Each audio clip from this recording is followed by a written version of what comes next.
you're awake to listen to what I have to say. The flip side of that, of course, is that, as both my speakers before me have mentioned, you've been hearing about AI from the morning. And by now you've heard every part, everything pertaining to AI in different ways, in different factors, in different facets of the technology. Now, I would have loved to talk something else other than AI. That maybe a little more interesting. Unfortunately, the theme of this conference is about technology future forward. And the moment you have a theme like this in today's world, if you don't talk about AI, you're not talking about what's there in the future. So please bear with me as I give you a little different perspective, or at least the Lenovo perspective of how we see AI shaping the future, shaping the next decade. Of course, it's one of the world's largest technology companies. We are bang in the middle of this, enabling AI development, enabling AI distribution, democratization through infrastructure services and solutions. So we do look at this from a business perspective. We've been at it for well over a decade now, creating the technology, but this is really about bringing this to life.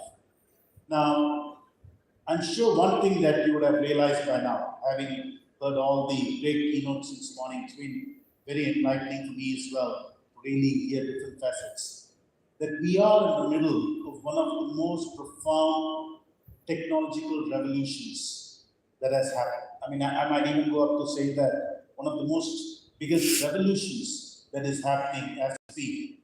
It's because this technology is going to affect the way we work, the way we live, the way we interact, the way we execute. There is a lot that's going to change in the coming decades, enabled by AI at the core. So that's why it is something that you will hear a lot about. The pace, the rapid pace of this technological development is beating anything else. I've been now in the industry for over 35 years, and I've seen various cycles of technology development. Of course, the Pentium, the internet, the Wi-Fi. There are many of these that have dramatically changed the way we work. But I have not seen something as fast, as quick as what we are seeing right now. I mean, Dr. Bush showed a very nice slide where he talked about how things are changing like 21, 22, 23, 24, 25. That just shows how fast this is developing. And that's one of the opportunities as well as the challenge. Now, we have heard about our Honorable Prime Minister's vision of AI for all. And, very humbly, this somehow coincided with my company's vision, Lenovo's vision of smart AI for all. And if you try to break that out, what should that mean, right? And try to really understand, when we say AI for all, what can it be?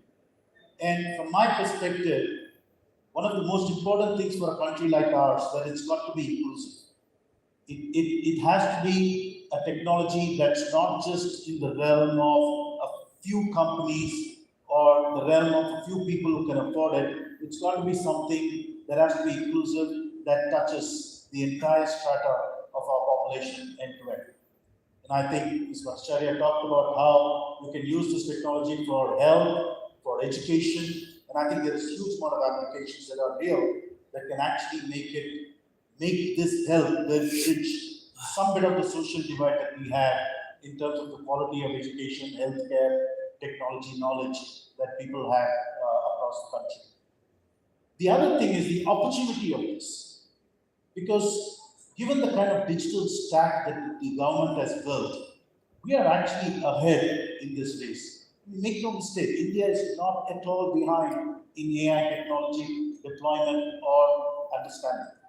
In fact, the kind of innovation that we can do here with the skill set that we have, and some of you are here in this room, actually it's not just about innovating for India, but it's about innovating for the world. I believe that there are lots of solutions that we develop can actually be taken and applied. I mean, today, as we know, we have UPI, Aadhaar, all of that actually going to other markets and other countries.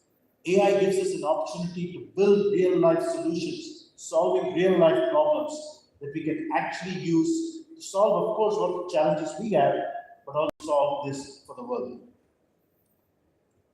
Obviously, there's a huge amount of investments that are going into AI. These are some numbers that you can see on the chart here.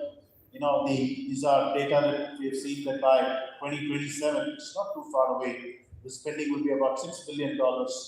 Obviously, the expectation is that this kind of investment will elevate or actually make our GDP grow faster. And someone has estimated that this can contribute up to 8 to 10% improvement or elevation in our GDP.